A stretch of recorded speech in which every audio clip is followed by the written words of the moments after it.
Ever wonder why some people can't seem to stand being around you? Okay, maybe that's a little harsh, but let's be honest.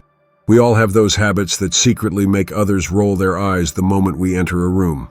I know I do. Today I'm spilling the tea on bad habits that make people look down on you. Yes, you. And guess what? I've been guilty of most of these myself. So if you're brave enough to stick around, we're diving deep. It's going to be controversial, brutally honest, and a whole lot of fun. Ready to find out if you're accidentally the worst? Let's go. 1. Gossiping. All right, let's discuss gossip. We all do it, right? Don't deny it, I see you nodding. Whether it's some workplace drama or gossip about someone's latest relationship issues, it feels harmless. And come on, who doesn't enjoy being in the know? It's like we're wired for it. But here's the cold truth. When you're the one spilling the tea, everyone else is thinking, if they're talking behind someone's back, what do they say about me when I'm not around? Yep, gossip creates a cycle of distrust. I used to think gossiping was a bonding experience, like sharing the latest scoop would make people see me as fun and relatable. But guess what actually happened? I started noticing people keeping things surface level with me because they didn't trust me. I became the person who knew everyone's business, but had no real friends. Harsh, right? And it's not just about relationships. Gossiping is a way of avoiding your own issues. The more I focused on others' problems, the less I was dealing with my own stuff. Gossip isn't just toxic to your relationships. It's toxic to you. It breeds insecurity and negativity. I realized that if I wanted real connections, I had to stop using gossip as a crutch. So if you think gossiping is just harmless fun, newsflash, it's not.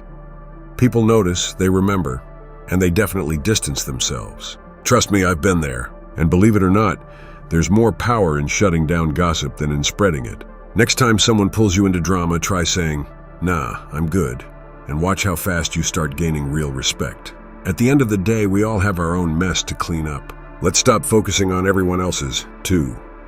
Being passive-aggressive. Passive aggression. The art of not saying what you mean while still expecting people to get it. You know what I'm talking about. The classic "I'm fine" with a face that says everything but that. Or when someone asks you to do something and you're like, "Yeah, sure, whatever," while secretly plotting their downfall. I used to think passive aggression was a genius way to avoid confrontation. Why argue when you can drop subtle hints and make them feel bad for not reading your mind, right? Wrong. People aren't mind readers. And if they are, they're ignoring you on purpose. I was the queen of passive-aggressive texts. If someone flaked on plans, instead of saying, "Hey, that sucked," I'd hit them with, "Wow, must be nice to be so busy." You know what happened? No one figured it out, and I just looked like a drama queen. The truth is, passive aggression is emotional dodgeball. You think you're avoiding the problem, but you're really just frustrating people without giving them a chance to fix it. It's exhausting for you and everyone around you. It makes you seem difficult, manipulative, and childish. The worst part, passive aggression, is fear of vulnerability. You think you're protecting yourself, but you're sabotaging your relationships instead. Once I realized this, I started being honest. It was terrifying at first, but it felt so good. People respect honesty, even when it's hard to hear.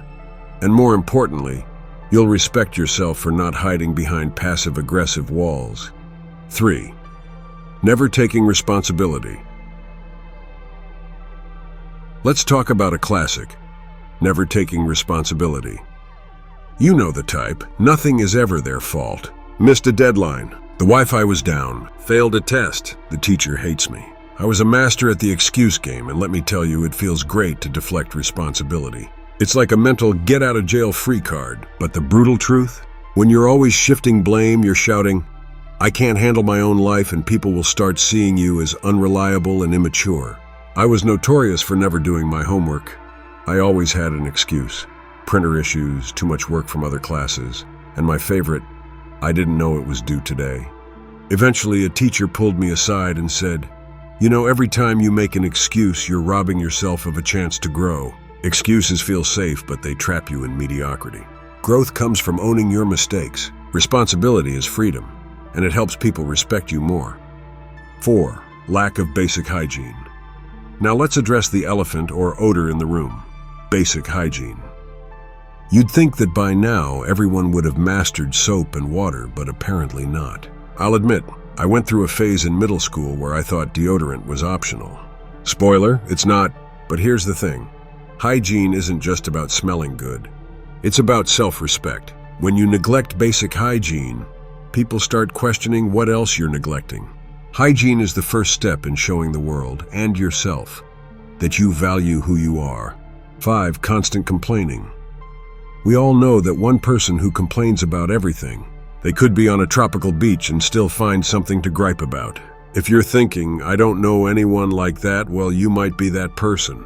I went through a phase where I complained about everything, from bad coffee to a cold office. It was like I couldn't stop myself. Complaining feels good in the moment, but constant negativity drains you and everyone around you. It trains your brain to focus only on what's wrong. I realized that instead of solving problems, I was just broadcasting them, and people started to avoid me.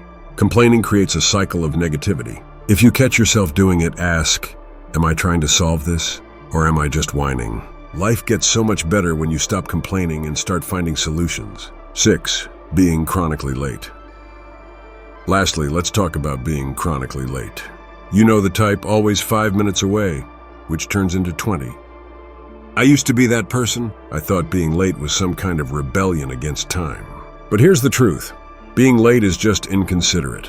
One day, my best friend called me out saying, "Being late shows me you don't value my time." That hit hard. Chronic lateness tells people you don't value their efforts or time. It's not just a bad habit. It's a symptom of deeper issues like time management, respect, and avoiding responsibility. 7. Being chronically late. All right, let's dive into a habit that's way more common than you might think. Being chronically late. You know the drill. There's always that one person who's consistently running behind. The classic, I'm just 5 minutes away, that somehow turns into 20. Or the I'm on my way text you send from your couch while you're still in pajamas. We're talking about people who always seem to exist in a time warp. Before you start defending yourself with excuses, let's be real.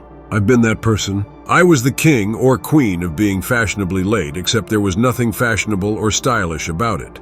It was just plain late. I thought it was my little rebellion against the clock.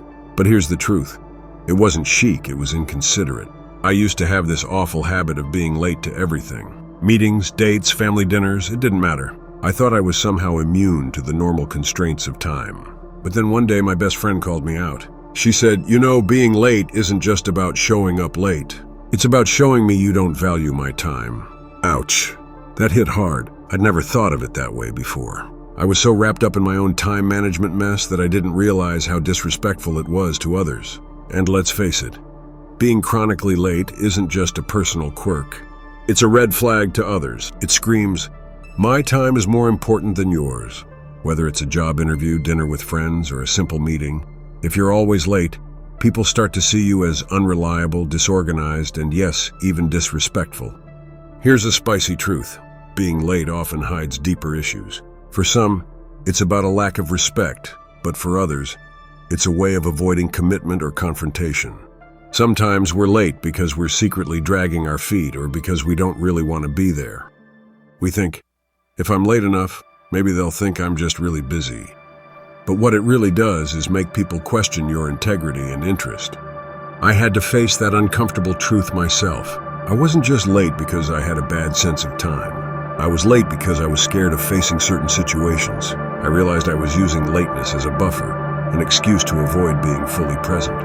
Once I recognized that, I started working on my time management and being more honest about why I was really avoiding things.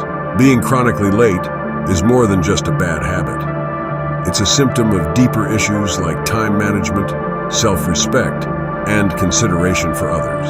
When you're late, you're not just messing up your own schedule. You're telling others you don't value their time or efforts. And that's a tough thing to overcome, but trust me, it's worth it.